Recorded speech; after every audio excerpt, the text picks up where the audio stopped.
Hello, reigning one. So today I want to talk to you about sinus infections.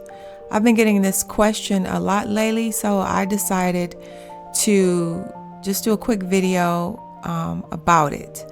I first want to give a shout out to the YouTuber. Her channel is called Dough Dash, and she just really encouraged me. She had been popping up on my screen.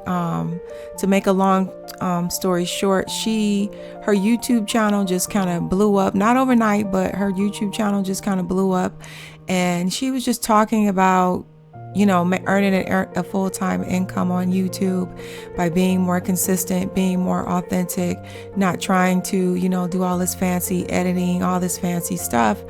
And for me, I love YouTube, and one of the reasons why I'm so inconsistent is because it takes me 8 to 14 hours to edit one video, and I'm like, okay, I'm not going to be doing all that. But I also don't want to be on camera right now either, so I'm just keeping it real. So I'm going to figure out a way. This might be like a podcast episode, but I hope this information is helpful to you. I will have more edited videos, but for now, just let me know you like the content and you don't mind these style videos. So the question that I have been getting a lot lately, and we are in the middle of October right now, is what do I do? I have a sinus infection. What do you do for a sinus infection? And some people have actually gotten antibiotics from the doctor and they have not helped them. So one of the things that I want to say to you is that generally there are two types of infections.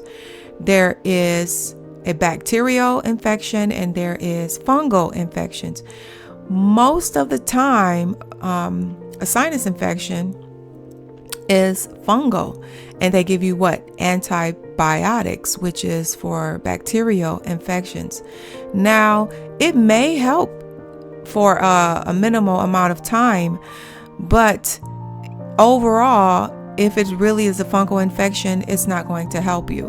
And also, I will be doing a video about antibiotics. That's a whole nother story. So the thing of it is, it's an infection. So my favorite herbs still stand: my echinacea, my oregano, my mullein, my elderberry, which you could take every single day. And I recommend during this cold and flu season, you take elderberry every single day.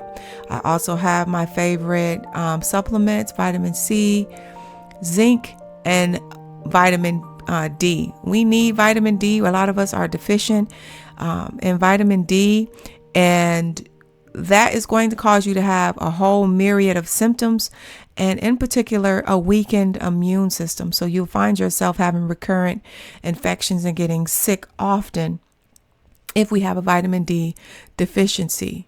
So I've been just getting out in the sun more, just working on my own health. I've been walking more, just starting off like 30 minutes a day or every other day walking, and it's really been helpful for me. So just get out in the sun more if you're not going to be taking a vitamin D supplement, or do both, because more than likely you will need to. Now, I will put a link in the description for my immunity bundle, where you can grab those herbs in a tincture form that I discussed. One of the reasons why I prefer tinctures than drinking teas or popping the pills is because is immediately available to you. Number two, the tincture, the alcohol, pulls all of the beneficial properties out, and the water will pull out the rest, and then it lasts forever. Okay, when you get herbs and stuff like that, they over time, they lose efficacy. So the other thing, and what I'm about to say now, is the most important thing. Say it's the most important thing. It's your diet. So I used to have recurrent sinus infections and in my late teens and early 20s, and I would go to the doctor. They would prescribe me some medication that wouldn't work. And the first thing I did was stop eating sugar. Okay. Why? Because sugar feeds the fungus. Sugar feeds the fungus. It feeds the bad bacteria. And so you will always be sick if you're eating sugar. So if you are in a place where you're eating a lot of processed foods, you're eating the sugar, you're eating the white rice, you're eating the white bread, you need to lay off of that. You're always going to be sick if that's the type of diet that you have. Now, I'm going to take it even a step further to say that if you're having recurrent bacterial infections, or if you're getting sick every time you're around someone, you're getting sick and you know your immune system is just weak right now, I would recommend you go on a keto vegan diet, not just keto, but keto vegan, and your emphasis on increasing your leafy greens, eating microgreens, juicing, and not fruit juices mostly, but doing green juices. I have some recipes that I could share with you if you're interested in that. But also you want to be staying away from even the healthier carbs right now, like the whole grains, like whole wheat bread or multi-grain bread, or even spelt flour bread. You want to stay away from, even though sweet potatoes are more nutrient dense than white potatoes, you want to get off of those right now. Just chill with the carbs. Even when it comes to fruit, if you're going to have fruit, fruit is good for us. But right now you are in an extreme situation and you need to take extreme actions. And so if you're going to eat fruit right now, I would say just eat the the berries. The fruit that is not high in sugar. The fruit that is low in sugar is going to be your berries, and not eat more than a half a cup per day right now until you get this situation under control. You're also going to want to make sure that you're not only not feeding the bad bacteria, but that you're feeding the good bacteria by including probiotics in your diet. I have another video coming out talking about this more in detail, but your things like kimchi, sauerkraut, my favorite, and I have a video on my YouTube channel on how to make your own sauerkraut, because it has to actually be a live probiotic. That stuff you get from the grocery store, that's not a live probiotic. It's been pasteurized.